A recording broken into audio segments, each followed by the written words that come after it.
చెత్త నుంచే సంపద సృష్టి అట. చెత్త నుంచి సంపదని సృష్టించవచ్చట పవన్ కళ్యాణ్ గారు పంచాయతీరాజ్ శాఖ మంత్రి డిప్యూటీ సీఎం చెబుతుండు. స్వయం సమృద్ధి దిశగా గ్రామాలు కదలాలి, ప్రతి పంచాయతీ ఆర్థిక పరిపుష్టి సాధించాలి, solid and liquid resource management project శ్రీకారం, ఘన ద్రవ పదార్థాల సేకరణ నిర్వహణ, ఏడాదికి 2643 కోట్ల ఆదాయము, 2.42 లక్షల మందికి ఉపాధి. పిఠాపురంలో పైలట్ ప్రాజెక్టు స్వచ్ఛత సంపద సృష్టికి సంకల్పం, నా కార్యాలయం నుంచే ఆరంభం డిప్యూటీ సీఎం పవన్ కళ్యాణ్ చెప్తుండు.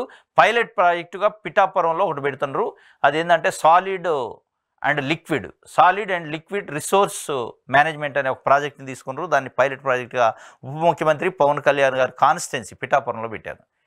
అంటే ఏదైతే మనం యూజ్డ్ చెత్త ఉందో, చెత్త కింద మనం ప్రతిసారి బయట వేస్తూ ఉంటామో, డంపింగ్ యార్డ్స్లోకి తీసుకెళ్ళి దాన్ని ఎక్కడో డంప్ యార్డ్స్లో వేస్తూ ఉంటారు ఈ మున్సిపల్ డిపార్ట్మెంట్ వాళ్ళు, గ్రామ పంచాయతీ డిపార్ట్మెంట్. అది కాకుండా దీనికి ఒక కొత్త ప్రాజెక్ట్ అట. ఒక 12 గంటల లోపు చెత్త వేసిన తర్వాత 12 గంటల లోపు సేకరించి దాని నుంచే సంపద సృష్టించవచ్చు. అంటే దాన్ని రిఫైన్ చేసి కొత్తగా దాని నుంచి కొన్ని వస్తువులు అవి తయారు చేసే అవకాశం ఉందంటే దానికి సంబంధించి ఒక పైలట్ ప్రాజెక్ట్ని తీసుకున్నారు. 2643 కోట్ల సంపద సృష్టించవచ్చట. దీన్ని చూద్దాం ఏందో.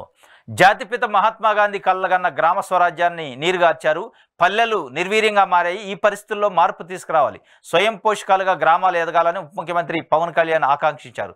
గ్రామీణ ప్రాంతాల్లో పారిశుద్ధ్యంపై ప్రత్యేక శ్రద్ధ వహించడంతో పాటు ఘన ద్రవ పదార్థాల నిర్వహణతో సంపద సృష్టించవచ్చు అన్నారు. స్వచ్ఛత సంపదతో పల్లె సీమలు కళకళలాడాలని, అందుకు తమ వంతు ప్రయత్నాలు చేస్తామన్నారు. పనికిరాదనే చెత్త ద్వారా కోట్లాది రూపాయల ఆదాయ వనరులతో పాటు లక్షలాది మందికి ఉపాధి కల్పించే దిశగా అడుగులు వేస్తున్నట్టు చెప్పారు. ఇందులో ప్రతి గ్రామ పంచాయతీ, ప్రతి పౌరుడు భాగస్వామ్యం పంచుకోవాలని పిలుపునిచ్చారు. పనికిరాదని పడేసే చెత్తతో కోట్ల రూపాయల సంపద సృష్టించవచ్చని, లక్షల మందికి ఉపాధి కల్పించవచ్చని పునరుద్ఘాటించారు. ఘన వ్యర్థార్థం 12 గంటల లోపు స్వీకరించగలిగితే సంపద వస్తుందని, వ్యర్థాల నిర్వహణ శాస్త్రీయ పద్ధతిలో చేపట్టాల్సి ఉంటుందని, దీనివల్ల ఒక గ్రామీణ ప్రాంతాల్లోనే ఏడాదికి 2643 కోట్ల సంపద సృష్టించడంతో పాటు 2,42,000 మందికి ఉపాధి కల్పించవచ్చు అని, వస్తువులు వినియోగించడం విసిరిపారనే తప్ప క్లోనింగ్తో సంబంధం లేదనే భావన మన ధరిలో వేళ్ళు అనుకొని ఉందని, ఆ భావన మారకపోతే భవిష్యత్ తరాలకు తీవ్ర నష్టం జరుగుతుందని చెప్పిండు. ఇది దానికి సంబంధించిన పైలట్ ప్రాజెక్ట్ అట.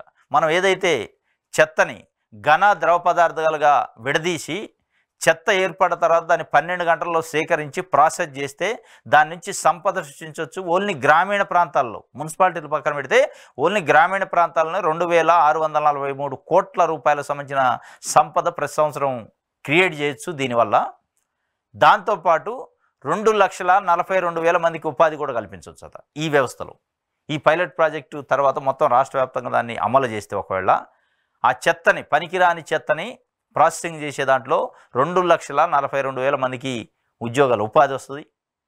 సంవత్సరానికి ఒక 2,643 కోట్ల ఆదాయం వస్తుంది, సంపద సృష్టించబడింది అనేది. అంటే దాని నుంచి ఏదైతే చెత్త నుంచి ప్రాసెస్ చేసిన తర్వాత కొత్తగా కొన్ని వస్తువులు తయారు చేస్తారు, ఆ వస్తువులను అమ్మటం వల్ల వస్తువులు తయారు చేసే దాంట్లో ఉపాధి, ఇవన్నీ కలిపి ఆదాయం లెక్కగడుతుండ్రు.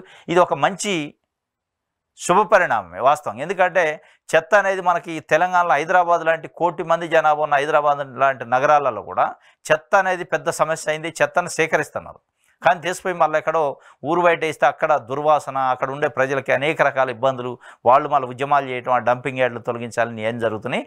అది అన్ని నగరాల్లో అదే పరిస్థితి. ఊరు బయట ఎక్కడో ఖాళీ ప్లేస్లు ఉంటాయి, అక్కడ వేస్తారు. అక్కడ చుట్టూ నివాసం ఉండే గ్రామాలు ఆ పొల్యూషన్ వల్ల, వ్యర్థాల వల్ల, స్మెల్ వల్ల అనేక రకాల రుగ్మతులు, వ్యాధులు, రోగాలు వస్తున్నాయి. వీటన్నిటికి మించి ఏంటంటే ఇది నిజంగానే ఈ పైలట్ ప్రాజెక్ట్ సక్సెస్ అయితే పిఠాపురంలో పెట్టింది. ఈ పైలట్ ప్రాజెక్ట్ తర్వాత ఈ 2 తెలుగు రాష్ట్రాలతో పాటు భారతదేశ వ్యాప్తంగా దీన్ని తీసుకునే అవకాశం ఉంది. ఈ పైలట్ని అనేక రకాల లాభాలు ఉన్నాయి. వ్యర్థాలు, స్మెల్ రాదు, వ్యర్థాలపైన రోగాలు ఇది వచ్చే అవకాశం లేదు వాటి వల్ల ప్రజలకి. దాంతోపాటు సంపద వస్తుంది, సంపదతో పాటు ఉపాధి వస్తుంది. ఇవన్నీ ఉన్నాయి కాబట్టి ఇది వాస్తవంగా చెత్త నుంచి సంపద సృష్టి. దీనికి సంబంధించి అయితే ఒక నాంది పలికారు పవన్ కళ్యాణ్ గారు. చూడాలి ఏం జరిగిద్దని.